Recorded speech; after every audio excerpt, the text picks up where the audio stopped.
Bonsoir et bienvenue à Découvrir l'Histoire.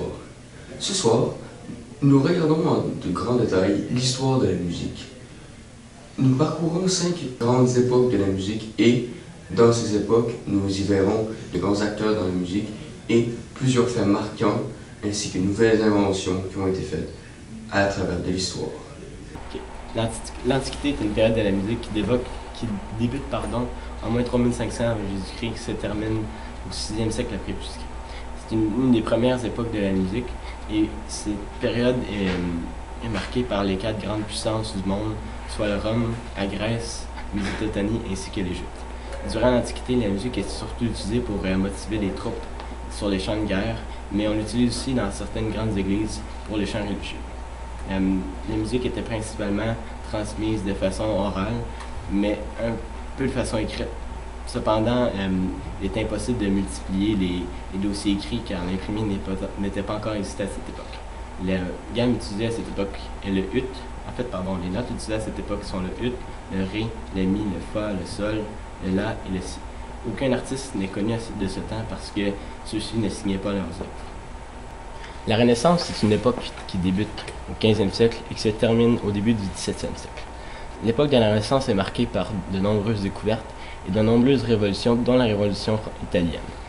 À l'aide des grandes découvertes, durant cette époque, on a pu découvrir de nouveaux endroits, tout comme Jacques Cartier l'a fait en pensant découvrir les Indes, alors qu'il est maintenant à ce qu'on appelle aujourd'hui, il a découvert l'Amérique.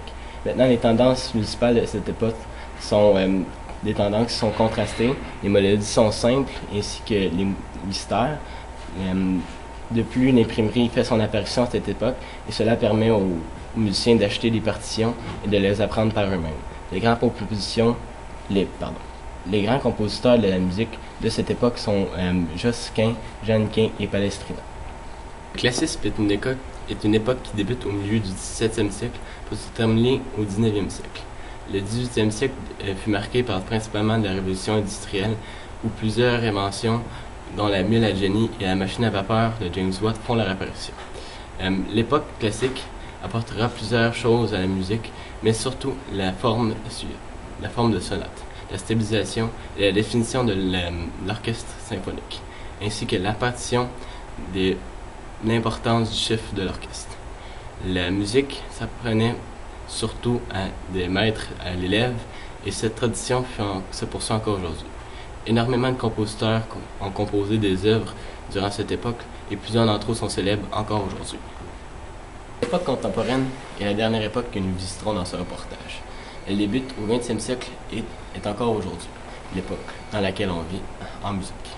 Elle est énormément connue pour, encore une fois, ses avancées technologiques qui aident les gens à chanter leur musique, comme le micro par exemple, qui permet aux chanteurs de nouveaux styles de musique, comme par exemple le rock, le jazz, que j'ai déjà nommé, le rap, quelques autres styles dérivés du jazz, de chanter leur musique devant leur public sans nécessairement avoir forcé pour leur voix. De plus, l'enseignement de la musique est révolu parce que les écoles offrent des cours à leurs élèves qui le veulent pour apprendre la musique, puis la musique devient de plus en plus accessible à toute personne qui le souhaite. Simplement, il suffit de contacter quelqu'un qui le connaît et d'apprendre la musique à l'aide de cette personne. Plusieurs compositeurs sont connus à cette époque, mais plusieurs d'entre eux se démarquent non pas par leur talent, mais plutôt par leur originalité, leur façon de faire la musique. Merci d'avoir été des nôtres. J'espère vous voir à la semaine prochaine. Et si vous avez des idées ou des commentaires à soumettre, s'il vous plaît, nous les laissez sur le site qui apparaît en bas de l'écran. Et merci. À la prochaine.